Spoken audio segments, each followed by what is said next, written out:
आप देखते हैं जो एक तो बिगिनिंग बहुत अच्छी होती है और उसके बाद मिडिल ओवर्स जो है वो थोड़े स्लो डाउन होते हैं, लेकिन लास्ट में आके फिर बहुत ही एक्शन पैक होता है।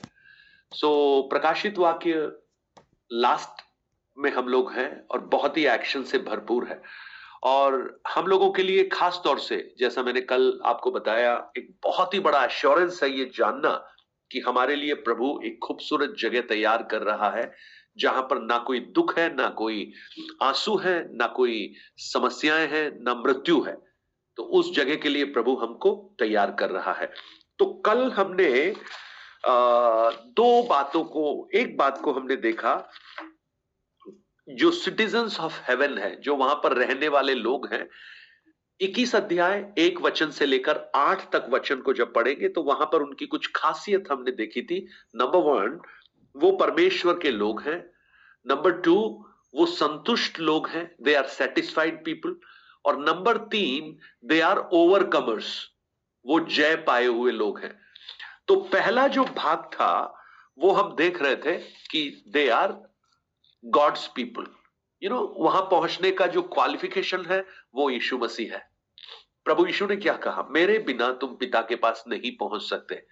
आई एम द वे, मैं ही मार्ग हूं, मैं ही जीवन हूं, मैं ही सत्य हूं। जब आप यूहन्ना की पुस्तकों को पढ़ेंगे, यूहन्ना ने 3 पुस्तकें लिखी हैं। एक यूहन्ना रचित सुसमाचार, दूसरा यूहन्ना की 3 पत्रियां, और तीसरी पुस्तक है यूहन्ना का प्रकाशित वाक्य। और जब यूहन्ना रचित सुसमाचार आप पढ़ते हैं, वहां पर यूहन्ना बहुत ही स्पष्ट रूप से इस बात को बताता है कि उसने ये पुस्तक क्यों लिखी है। उसने ये पुस्तक इसलिए लिखी है कि लोग प्रभु यीशु पर विश्वास करना प्रारंभ करें। उसने लिखा है, ये बातें मैंने तुम्हें इसलिए लिखी हैं कि तुम परमेश्वर के पुत्र उस प्रभु यीशु मसीह पर विश्वास करो। यूहन्ना की जो पत्रियां हैं वो इसलिए लिखी गई हैं कि जिस प्रभु यीशु पर तुमने विश्वास किया है उसमें स्थिर होकर बने रहो, उसमें दृढ़ता से थामे रहो। इसलिए यूहन्ना की वो तीनों ही पत्रियों को जब आप पढ़ेंगे, उनका मुख्य आधार यही है कि उस विश्वास को जो तुमने पाया है उसमें स्थिरता के साथ बने रहो। और तीसरी जो पुस्तक यूहन्ना का प्रकाशित वाक्य है, वो पुस्तक है जो अब हमें फाइनली ये बताती है, अब तुम तैयार हो जाओ, क्योंकि जिस पर तुमने विश्वास किया था, जिस विश्वास में तुम स्थिर रहे थे, अब बारी है कि तुम तैयार हो जाओ उसके साथ जाने के लिए। तो प्रकाशित वाक्य की पुस्तक तैयारी की पुस्तक है। प्रकाशित वाक्य की पुस्तक हमें प्रिपेयर कर रही है उन बातों के लिए जो हम, जिसकी कल्पना करते थे, जिसकी हम आशा करते थे, है ना। इब्रानियों की पुस्तक जब 11 अध्याय आप पढ़ेंगे, वहां पर लिखा है, मूसा ने क्या अच्छा जाना, अपने लोगों के साथ दुख उठाना उसको अच्छा लगा, बनस्पत इसके कि फरहो की बेटी का पुत्र कहलाकर आनंद के साथ महल में रहे। क्योंकि वो एक एक उत्तम बात को देख रहा था। अब्राहम के बारे में लिखा है, उसने कभी घर नहीं बनाया, वो उसने तंबुओं में वास किया, क्योंकि वो एक ऐसे नगर का इंतजार कर रहा था जिसका बनाने वाला मनुष्य नहीं लेकिन परमेश्वर स्वयं हो। आपने डीएल मूडी का नाम सुना होगा ना? या डीएल मूडी, एक आपको याद होगा, एक बहुत बड़ी शिकागो में फायर हुआ था, फायर, शिकागो फायर 1870 के आसपास में। या 1870 में, 1871 में जब शिकागो फायर हुआ तो डीएल मूडी का घर भी जल गया। तो डीएल मूडी अपने जले हुए घर को देखने गए तो पाया कि अधिकतर चीजें सब जल गई हैं। तो उनके साथ एक एक्सक्यूज मी, उनके साथ एक मित्र थे। तो उस मित्र ने बड़ी मायूसी के साथ कहा, मूडी, मुझे बड़ा दुख है कि तुम्हारा सब कुछ नष्ट हो गया है, सब कुछ तुमसे छिन गया है। तब मूडी ने हंसते हुए बोला, I have a better deal, मेरी एक बहुत अच्छी डील है। और उन्होंने बताया कि जो मेरा अभी ये नष्ट हुआ है ये कुछ भी नहीं है, लेकिन जो मैं पाने जा रहा हूं वो इससे बहुत बढ़कर है। वो उस अनंतता के प्रति जो आशा, हर विश्वासी के जीवन में वो होना बहुत जरूरी है। और अगर वो आशा आपके जीवन में है तो यहां की छोटी मोटी बातों को देखकर आप व्याकुल नहीं होंगे। छोटी मोटी बातों को मैं हमेशा उदाहरण देता हूं। आप जब सफर में जाते हैं, ट्रेन में होते हैं, तो आप बहुत चीजों में कंप्रोमाइज करते हैं। आपका पिलो आपके पास नहीं होगा, आपका ब्लैंकेट आपके पास नहीं होगा, है ना, आपका वॉश बेसिन आपके साथ नहीं होगा, आप आपका जो चाय पीने का कप शायद आपके साथ नहीं होगा जिसमें आप कंफर्टेबल होते हैं। लेकिन आप उस यात्रा में ये सब सहन कर लेते हैं, आपको बोझ नहीं लगता। जानते हैं कारण क्या है? आपको पता है this is a small journey, एक दिन दो दिन ज्यादा से ज्यादा, उसके बाद तो हम घर पहुंच ही जाएंगे। तो इसलिए पतरस भी क्या कहता है, जब तुम पृथ्वी पर रहते हो तो बड़े भय के साथ जीवन बिताओ, क्योंकि तुम जानो कि तुम एक परदेशी हो, तुम यहां के वासी नहीं हो। यू आर ए सोजर्न, है ना, यू आर ए पिलग्रिम। तुम इस यात्रा कर रहे हो कि एक उत्तम देश की ओर जा रहे हो। तो देखिए, जब यहां रहते हैं तो ये सारी प्रॉब्लम्स हमारे जीवन में आती हैं। और मसीही जीवन जो है, प्रॉब्लम रहित जीवन की कभी गारंटी यीशु मसीह ने नहीं दी, जैसा कि बहुत से लोगों को गलतफहमी है और कई लोग गलत सिखाते हैं। लेकिन मैं उन बातों का खंडन करता हूं। प्रभु यीशु ने कभी नहीं कहा कि तुम मेरे साथ चलोगे तो तुम्हें कभी दुख नहीं होगा, परंतु प्रभु यीशु ने कहा तुमको मैं भेड़ियों के बीच में भेड़ों के रूप में भेज रहा हूं। अब भेड़िए हैं तो भेड़ों को क्या करेंगे? वो पुचकारेंगे? No, they will bite, they will make them fearful. डराएंगे, धमकाएंगे, काटेंगे, मारेंगे, ये सब होगा। फिर यूहन्ना 16 के 33 में यीशु ने कहा इस संसार में तुम्हें क्लेश तो होगा, लेकिन ढाढ़स बांधो, मैंने संसार को जीत लिया है। तो परमेश्वर के लोगों के लिए जो सबसे बड़ी धन्य आशा है वो है एक नया यरूशलेम, उनका एक स्थान, वो स्थान जो परमेश्वर बना रहा है, जिसको देने का वायदा प्रभु यीशु ने किया। मैं जाता हूं, शीघ्र वापस आऊंगा, क्योंकि मेरे पिता के घर में रहने के बहुत से स्थान हैं। नहीं होते तो मैं कह देता। और इस बार जब मैं आऊंगा तुम्हें अपने साथ लेकर जाऊंगा, जहां मैं रहता हूं वहां तुम भी रहो। राइट? कितने लोग आनंदित है इस बात से कि आप एक ऐसी जगह जाने वाले हैं जहां पर प्रभु आपके साथ होगा। कुछ लोग सोच रहे हैं कोई बात नहीं, कब देखा है, किसने देखा है, आज तो आज की बात कर लेते हैं, आज की तकलीफ, आज का सिर दर्द, आज का पैर दर्द, आज की इंस्टॉलमेंट, आज की प्रॉब्लम्स। प्रियो, ये सब रहेंगी, लेकिन प्रभु हमें अनुग्रह देता है इन सब पर जय पाते हुए आगे बढ़ने का। सो दे आर गॉड्स पीपल, है ना। और सबसे खूबसूरत बात जो उस नगर की है, जो मैंने आपको बताया था, वो ये नहीं है कि वहां की सड़कें सोने की हैं, परंतु ये है कि वहां पर प्रभु हमेशा हमारे साथ है। That is the beauty of that city. मैंने आपको कल भी बताया, सबसे पहले आदन की वाटिका में परमेश्वर था। उसके बाद जब मनुष्य ने पाप किया तो परमेश्वर उनसे दूर हो गया, परंतु परमेश्वर की इच्छा हमेशा से मनुष्यों के साथ रहने की थी। इसलिए परमेश्वर ने फिर से मूसा को कहा, मेरे रहने के लिए एक निवास स्थान बनाओ। तो टैबरनेकल बना, मिलाप वाला तंबू बनाया गया, जिसमें परमेश्वर की उपस्थिति थी। वो वाचा का संदूक था। और उसके बाद जब वाचा का संदूक मंदिर में स्थापित हुआ, सलोमोन का द्वारा बनाया गया मंदिर, उसमें परमेश्वर की उपस्थिति थी। लेकिन फिर इजरायली लोगों ने पाप किया तो परमेश्वर की महिमा उसमें से दूर हो गई। लेकिन प्रभु यीशु फिर मनुष्य का रूप लेकर आए, और यूहन्ना 1:14 में हम पढ़ते हैं, उसने हमारे बीच डेरा किया और वो हमारे साथ रहा। So he wanted to live with us. लेकिन उसके बाद और आगे चलिएगा, प्रेरित 8 में हमने पढ़ा, वो मनुष्यों के बनाए हुए घर में नहीं रह सकता। तो वो कहां रहता है? वो अपने मंदिर में रहता है। और उसका मंदिर क्या है? वो हम हैं, मैं और आप हैं। क्या तुम नहीं जानते तुम परमेश्वर का मंदिर हो और परमेश्वर की आत्मा तुम में वास करती है? इसलिए कल भी मैंने कहा, आपका शरीर मंदिर है परमेश्वर का, इसलिए इसको संभाल के रखिए। इसको टेक केयर करना आपकी जिम्मेदारी है। आप जैसा चाहे इसको नहीं रख सकते। आप मुझे बताइए, जो मिलाप वाला तंबू था जिसमें परमेश्वर की उपस्थिति थी, वो कैसे रखते थे लोग उसको? यहां तक महायाजक थरथराते हुए जाते थे। अब ये जो हमारा मंदिर है, वो हमारा जो शरीर है, जो परमेश्वर का मंदिर है, उसको संभालने की जिम्मेदारी हमारी है। It's a dwelling place. लेकिन इस समय भी हम उस उपस्थिति को बहुत बार अनुभव नहीं करते जो प्रभु हमारे अंदर रहता है। लेकिन एक समय आएगा जब हम उस उपस्थिति को बहुत लिटरली अनुभव करेंगे, और वो होगा नया यरूशलेम जो प्रभु हमारे लिए तैयार कर रहा है। राइट? अब आप आइएगा, उसके 9 वचन को एक बार पढ़ लेते हैं।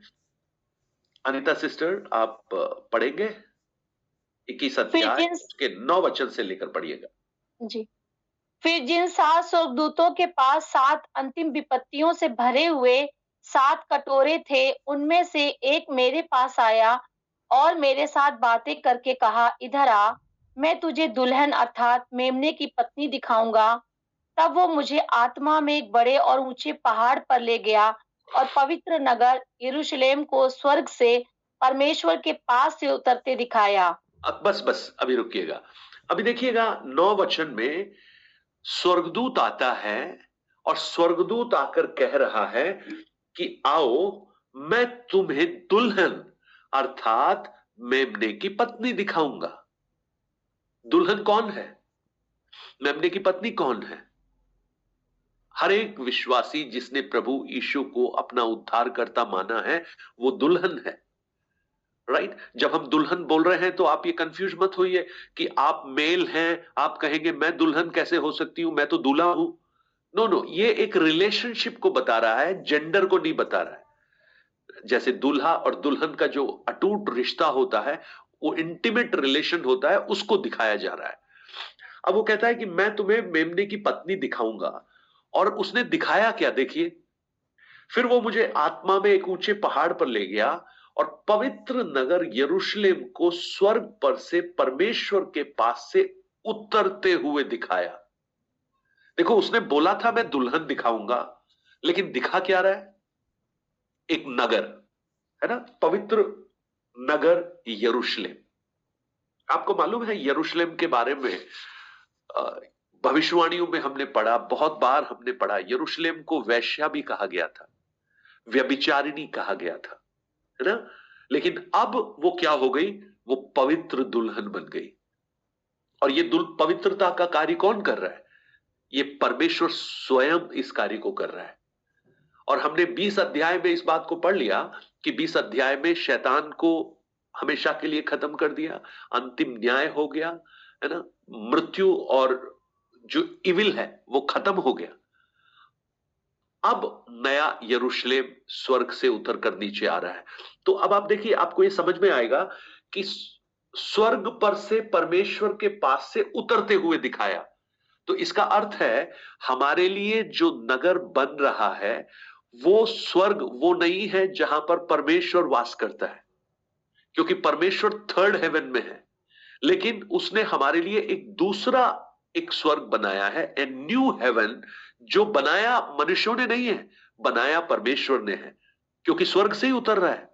अगर स्वर्ग से उतर रहा है तो ह्यूमन हैंड्स थोड़ी बना सकता उसको। और अब्राहम देखिए क्या कामना कर रहा था?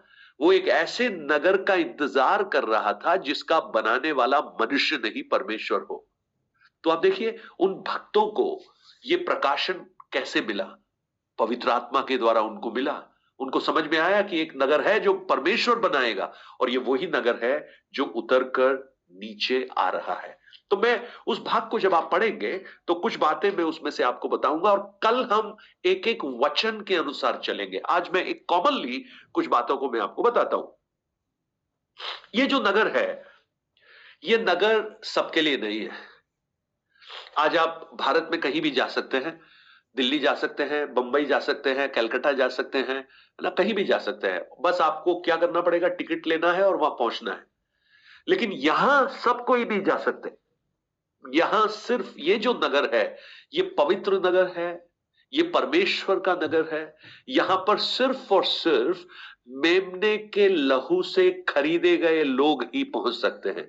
रिडीम्ड पीपल, जिनको छुड़ा लिया गया है। और ये बहुत ही खूबसूरत है।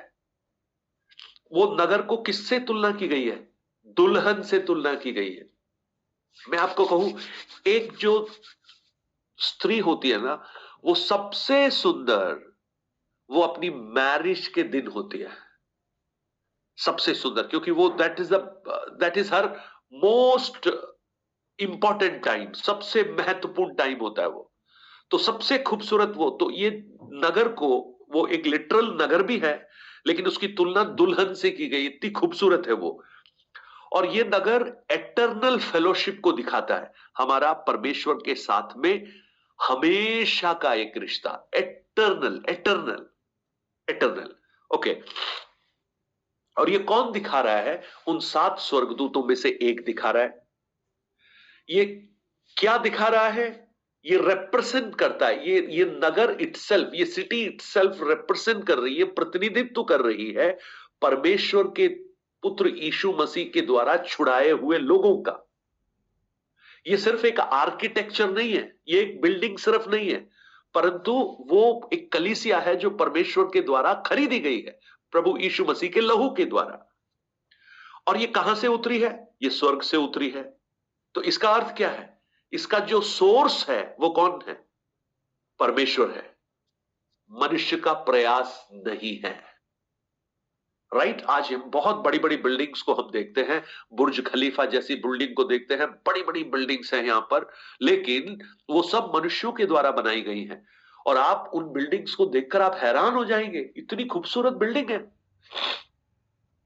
अगर आप टॉप 5 बिल्डिंग्स ऑफ इंडिया को देखेंगे तो उसमें जयपुर की भी एक बिल्डिंग है, वर्ल्ड ट्रेड पार्क, एक खूबसूरत बिल्डिंग है मालवीय नगर में। आप आगरा के ताजमहल को देखिए, शाहजहां ने बनवाया, कितना खूबसूरत है, विश्व भर के लोग उसको देखने के लिए आते हैं। तो सोचिए, मनुष्य के बनाई हुई बिल्डिंग्स इतनी खूबसूरत, और आप बड़े बड़े पुराने महल देखें, कितने अच्छे लगेंगे, आपको लगेगा इन्होंने कितना ध्यान रखा है। गर्मी में गर्मी नहीं होती, सर्दी में सर्दी नहीं होती, हर तरफ से हवा आती है, कितनी बारीकी से इन्होंने बनाया है। आप कल्पना करो, ये जब बिल्डिंग्स मनुष्यों की बनाई इतनी खूबसूरत हो सकती हैं, तो स्वर्ग के परमेश्वर की बनाई हुई वो नगरी, वो सिटी, आप कल्पना कीजिए वो कितनी खूबसूरत होगी। नो वर्ड्स कैन कंपेयर, कोई शब्द नहीं है उसको बताने के लिए। अब चूंकि शब्द नहीं है बताने के लिए, इसलिए यूहन्ना ने क्या बताया? उसे दुल्हन के रूप में उसे प्रस्तुत किया, यानी वो इतनी खूबसूरत है कि उसको वर्णन नहीं कर सकते। It is so amazing. एक जैसे एक होता ना, बहुत बड़ी ज्वेलरी जैसे चमक रही है धूप में, प्रेशियस स्टोन चमकता है, बिल्कुल ऐसे एक खूबसूरत एक नगर। सो याद रखिएगा, आज जब संसार में लोग कहते हैं क्रिश्चियंस आर लूजर्स, है ना, पास्टर्स को मारा जा रहा है, कलीसियाओं को तोड़ा जा रहा है ना, सताव बढ़ रहा है, लोग कहेंगे यार ये तो छोटे से लोग हैं, जरा से लोग हैं, अल्पमत में हैं, इनका कोई वजूद नहीं है, क्योंकि हमारे वोट भी इतने नहीं है इसलिए कोई हमसे ज्यादा पूछता भी नहीं है। लोगों को लग रहा है कि ये लूजर है, लेकिन सच बताऊं, हम लूजर नहीं हैं, हम विनर हैं। और हम विनर इसलिए नहीं है कि हमने कुछ अच्छा किया है, लेकिन हम विनर इसलिए हैं क्योंकि प्रभु यीशु मसीह ने काल्वरी के क्रूस पर हमारे लिए हर युद्ध को जीता, और हमारी अयोग्यताओं में हमें उसने जयवंत बना दिया। और पौलुस कहता है वो हमें जय के उत्सव में नित्य प्रतिदिन लिए चलता है। वाह, राइट। मैं पिछले दिनों में मैंने शायद बताया था, आपको याद होगा, आज आप बहुत सारे जगहों पर आप देखेंगे पास्टर्स को सताया जाता है, यहां तक मार भी डाला जाता है। लोग कहेंगे यार एक एक देखो चर्च खत्म हो रहा है ना, लोग लोग मर रहे हैं, लोग जेलों में हैं। मैं कहूं, जब एक कोई व्यक्ति मारा जाता है, एक विश्वासी मारा जाता है ना, तो पता है क्या हो रहा है? वो समझ लीजिए एक ब्रिक है वो, और स्वर्ग की कलीसिया में एक और पत्थर लग गया है, वो बनता चला जा रहा है। यहां लग रहा है कि खत्म हो रहा है, लेकिन वहां पर वो बनना शुरू हो गया है। So we are not losers, we are winners. और लूजर कौन होंगे? लूजर वो होंगे जो प्रभु यीशु मसीह पर भरोसा नहीं करेंगे। जो आज जो बोल रहे हैं ना कि हम विनर हैं, वो कल लूजर होने वाले हैं। और उनके लिए एक ही डेस्टिनेशन है, और वो है लेक ऑफ फायर, आग की झील। आप जाते होंगे घूमने के लिए, उदयपुर में जाइएगा, लेक सिटी है, आपको फतेह सागर दिखेगा। आप कश्मीर में जाइएगा, डल लेक मिलेगी, बड़ी खूबसूरत है और आप लोग बहुत प्यार करते होंगे, आपको घूमने बोटिंग करने में अच्छा लगता होगा। लेकिन मैं आपको बताना चाहता हूं, एक लेक है जिसको आप कभी प्यार नहीं करेंगे, और वो है गंधक और आग की झील। उसमें कोई जाना नहीं चाहेगा। लेकिन वास्तविकता यह है कि वो सब जो प्रभु यीशु पर विश्वास नहीं करते हैं, वो वहां जाएंगे। और जब आप 8 वचन को पढ़ेंगे ना, 21 के 8 को जब पढ़ेंगे, वहां लिखा है, पर डरपोकों, अविश्वासियों, घिनौनों, हत्यारों, व्यभिचारियों, टोनों, मूर्ति पूजकों और सब झूठों का भाग उस झील में मिलेगा। जब परमेश्वर के लोगों का भाग उस सुंदर यरूशलेम में होगा, तो ये जो कैटेगरी वाले जितने भी लोग हैं, इनका भाग कहां मिलेगा? उस आग की झील में मिलेगा। ये जो डरपोक लिखा है ना, ये डरपोक नेचर से डरपोक वाली बात नहीं कर रहे हैं। जैसे आपको सांप से डर लगता है, तो वो तो सबको लगता होगा, तो इसका अर्थ क्या है? सारे डरपोक हैं और कोई भी स्वर्ग राज्य में नहीं जाएगा, इसका अर्थ ये नहीं है। ये डरपोक इसलिए लिखा गया है कि जो लोग प्रभु यीशु पर विश्वास करने से डरते हैं, क्योंकि उस समय बहुत परसिक्यूशन था यूहन्ना के समय में, और लोग विश्वास को अंगीकार नहीं कर पा रहे थे। यहां तक कि आप पतरस को देखिएगा, पतरस भी 3 बार उसने यीशु मसीह का इनकार किया। तो ये जो डरपोक वो है जो उस विश्वास को अपने जीवन में होते हुए भी स्वीकार नहीं कर पा रहे, डर रहे हैं वो अपनी मृत्यु से। लेकिन वचन कहता है ऐसे डरपोकों के लिए एक दूसरी मृत्यु उनका इंतजार कर रही है। लेकिन वो लोग जो जयवंत हो गए, जिन्होंने मृत्यु का भी सामना किया, जिन्होंने कहा हमें कोई फर्क नहीं पड़ता चाहे हम मर जाएं। अब देखिए वचन में कितने लोगों को आप देखते हैं। स्टेफानोस जो पहला शहीद था पहली कलीसिया का, जब पत्थर मारे जा रहे थे, वो दर्शन देख रहा था, वो चिल्लाया नहीं, वो परमेश्वर की महिमा को कर रहा था वहां पर भी। आज जब हम इस संसार में ऐसा लगता है कि हम पराजित हैं, तो मैं आपको भरोसा दिलाना चाहता हूं, हमारे लिए एक धन्य आशा प्रभु के वचन में है। हम पराजित नहीं, हम जयवंत हैं।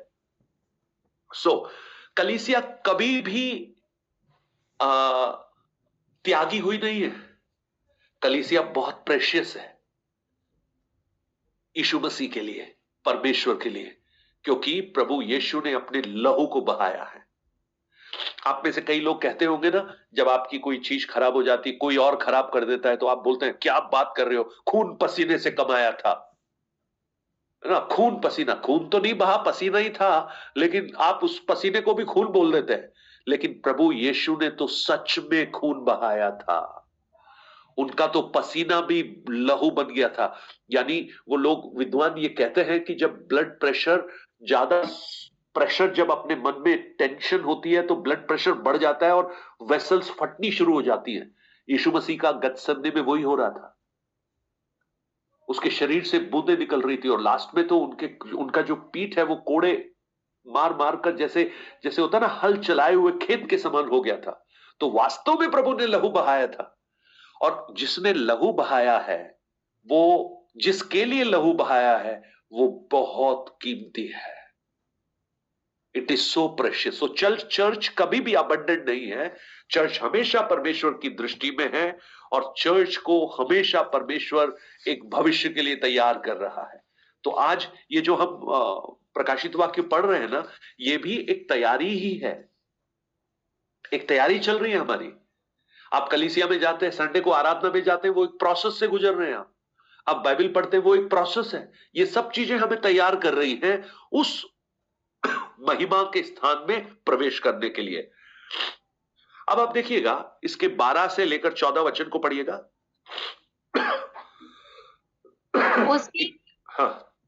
उसकी शहरपनाह बड़ी ऊंची थी, और उसके 12 फाटक, और फाटकों पर 12 स्वर्गदूत थे, और उन फाटकों पर इस्राएलियों के 12 गोत्रों के नाम लिखे थे। आगे पढ़िए सिस्टर, 14 तक पढ़ लीजिए। पूर्व की ओर 3 फाटक, उत्तर की ओर 3 फाटक, दक्षिण की ओर 3 फाटक और पश्चिम की ओर 3 फाटक थे। नगर की शहरपनाह के 12 नींवें थीं और उन पर मेम्ने के 12 प्रेरितों के 12 नाम लिखे थे। आप देखिएगा उसकी दीवारों को आप देखिए, it is so high wall. It is high wall किसको दिखाती है? सिक्योरिटी को दिखाती है। जितनी ऊंची दीवार होगी उतनी ही अधिक सिक्योरिटी होगी, यानी एटर्नल सिक्योरिटी, हमेशा की सिक्योरिटी, कोई भी उसको भेद नहीं पाएगा। और इसमें 12 गेट्स हैं और उन गेट्स पर 12 ट्राइब्स ऑफ इज़राइल के नाम लिखे हुए हैं और फाउंडेशन भी 12 है। और वो फाउंडेशन में किसके नाम लिखे हुए हैं? प्रेरितों के नाम लिखे हुए हैं। तो एक चीज और जानिएगा, परमेश्वर ओल्ड एंड न्यू दोनों ही टेस्टमेंट के लोगों को उसमें शामिल कर रहा है। Both Old Testament and New Testament believers are part of that city, उस नगर का हिस्सा है, राइट? और ये किस बात को दर्शाती है? पुराना नियम व्यवस्था था, नया नियम अनुग्रह था, दोनों में काफी मतभेद थे, लेकिन यहां पहुंचने के बाद वो सारे मतभेद खत्म हो गए और इट्स ए कंप्लीट यूनिटी। अब वो सब एक साथ है। ये जो दीवारें हैं, ये दीवार, कई बार आपने देखा होगा दो भाइयों में जब झगड़ा हो जाता है तो बीच में दीवार खिंच जाती है और वो दीवार सेपरेशन की दीवार मानी जाती है, लेकिन ये दीवार सेपरेशन की नहीं है, ये दीवार सिक्योरिटी की दीवार है, राइट? तो साल्वेशन जो है, उद्धार जो है, आप पुराने नियम नए नियम दोनों में आप देखेंगे तो वो परमेश्वर की एक ही योजना है, कोई दो योजना नहीं थी। परमेश्वर ने हमेशा उत्पत्ति से एक ही योजना को रखा, लेकिन उसकी पूर्तिकरण हम इस नगरी में आते हुए हम देख सकते हैं। भजन संहिता 127 अध्याय उसका एक वचन क्या लिखा है वहां पर? यदि नगर की रखवाली यहोवा ना करे तो जागने वाले का परिश्रम व्यर्थ है। So our security is what? God. अब भजन 46 को जब पढ़ेंगे वहां पर एक सिक्योरिटी के बारे में लिखा है, चाहे समुद्र फेन उठाए, पहाड़ कांप उठे या वो समुद्र में डाल दिए जाए तो भी मुझे भय नहीं है। Because my security is not world और वर्ल्ड की चीजें, बट मेरी सिक्योरिटी परमेश्वर है। आपको याद होगा कुछ साल पहले बहुत बड़ा अर्थक्वेक आया था, मुझे याद है जयपुर में भी आया था और रात को भी आया, सुबह भी आया। तो जो घर हम सबसे ज्यादा सुरक्षित समझते थे, जब अर्थक्वेक आया तो हमें सबसे ज्यादा डर उसी घर से लगने लगा और सब बाहर निकल गए सड़क पे। याद है किसी को? दिल्ली में भी हुआ था, वर्गीस अंकल को याद होगा, सब लोग घर से बाहर थे।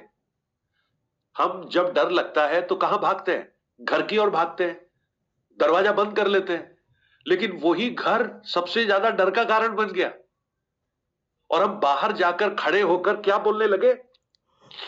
प्रभु हमें बचाओ, है ना?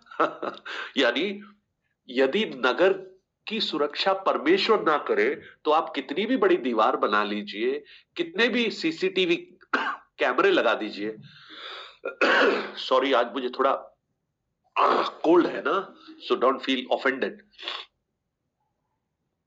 एक बॉब थे, बॉब एक बहुत बड़े इवेंजलिस्ट थे जिनका नाम बॉब था।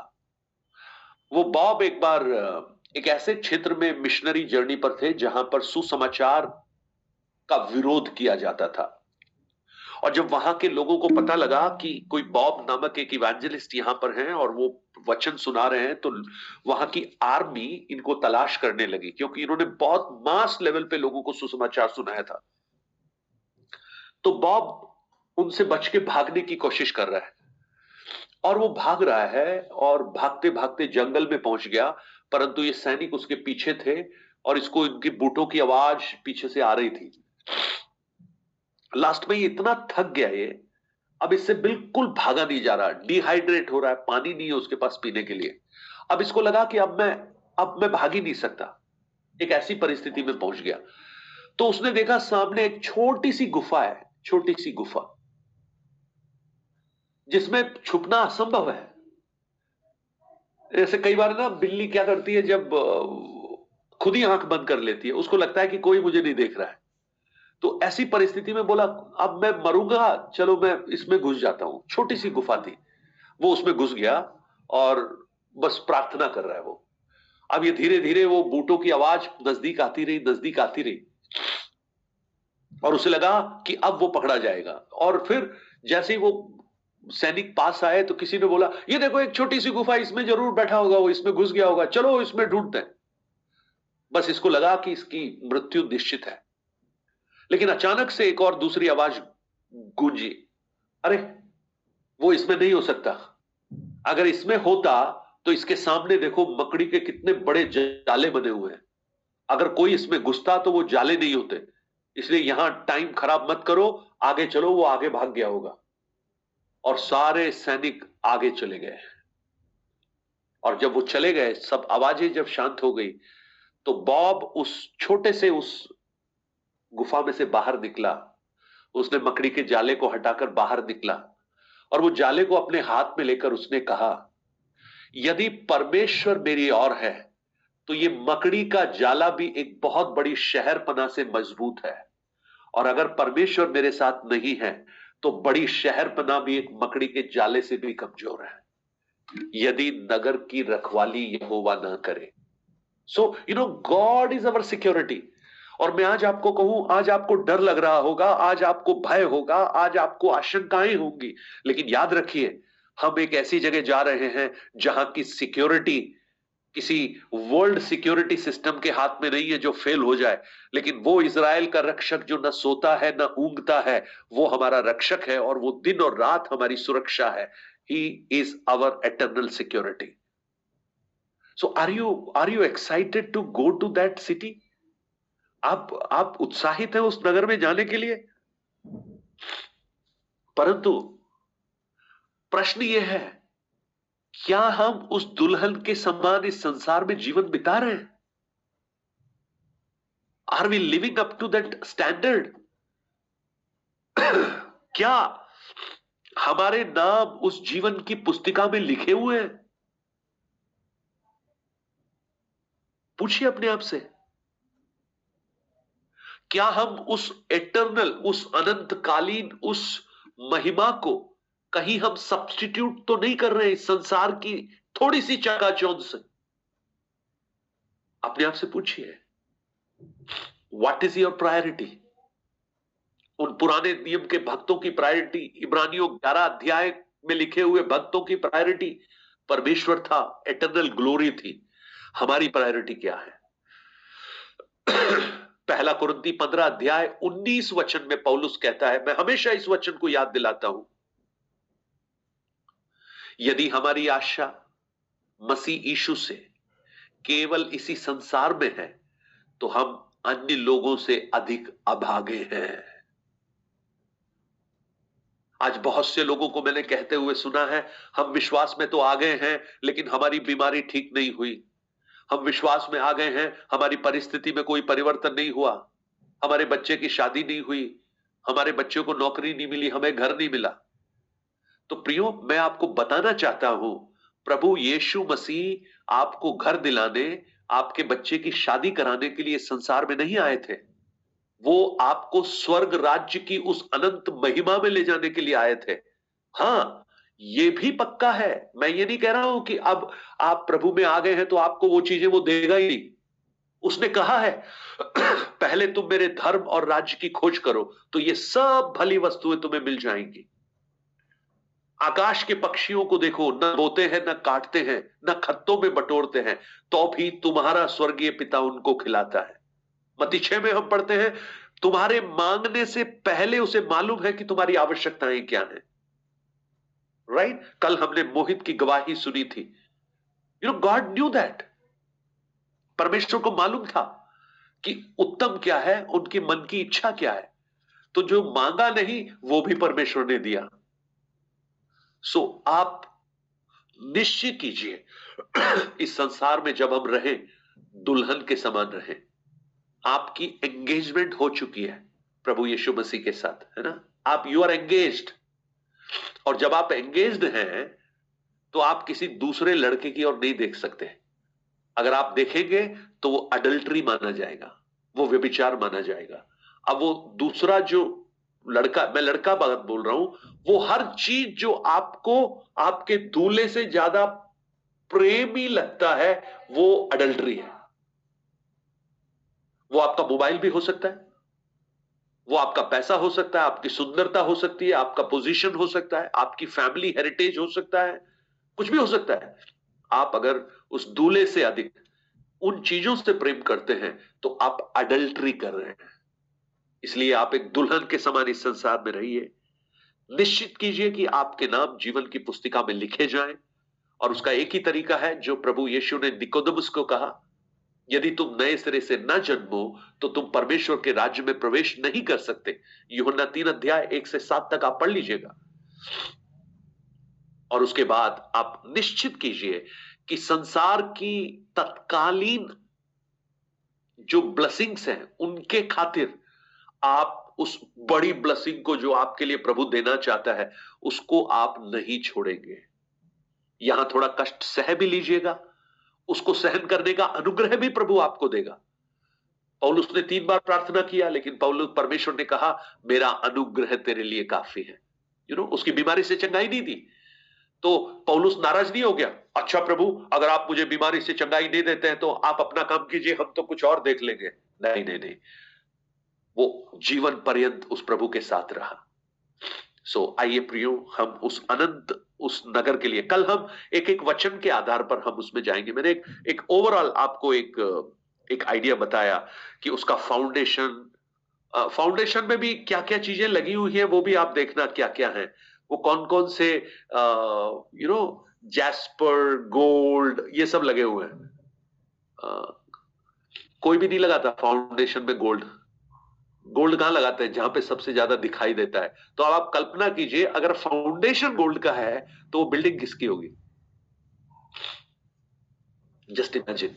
सो अभी तो हम उसको बता ही नहीं सकते, हम उसको एक्सप्लेन ही नहीं कर सकते। इसलिए पौलुस क्या कहता है, अभी हम दर्पण में धुंधला देखते हैं, अभी हमारी बुद्धि इतनी कैपेबल नहीं है कि हम उस बात को समझ पाए, क्योंकि हमारे लिए वो एक आश्चर्यजनक बात होगी। हाँ, लेकिन एक दिन हम वहां पहुंचेंगे, और जब हम पहुंचेंगे ना तो आप सब देखना आश्चर्य करेंगे, और आप रजत मुझसे तब कहेगा पास्टर जी आप सही कह रहे थे, आप तो ये तो क्या जगह है वास्तव में, है ना रजत? सो प्रभु अनुग्रह दे कि हम में से कोई भी उस लेक ऑफ फायर में ना रहे, लेकिन इस ग्लोरीफाइड उस यरूशलेम में रहे जो प्रभु हमारे लिए तैयार कर रहा है। इसलिए अगर आपने अपने आप को तैयार नहीं किया है तो आप प्रभु यीशु को अपने जीवन का उद्धारकर्ता मानिए, बपतिस्मा लीजिए, एक पवित्र जीवन बिताइए, परमेश्वर के वचन के अनुसार चलिए, आप उससे प्रेम कीजिए, एक दिन वो आपको अपने साथ उठाकर ले जाएगा। आमीन। So let's pray. आंखों को बंद करें, प्रार्थना करें और ये कहें प्रभु आपका अनुग्रह हमारे लिए काफी है। प्रार्थना करें। हमारे साथ महेंद्र ब्रदर हैं। महेंद्र शर्मा जी, आप मेरी आवाज सुन पा रहे हैं? अगर सुन रहे हैं तो आप प्रार्थना कर लीजिए। महेंद्र भाई, आप सुन पा रहे हैं? जी जी, आप प्रार्थना कीजिए। प्रभु जी, हम आपके चरणों में आते हैं, धन्यवाद देते हैं, आपकी प्रशंसा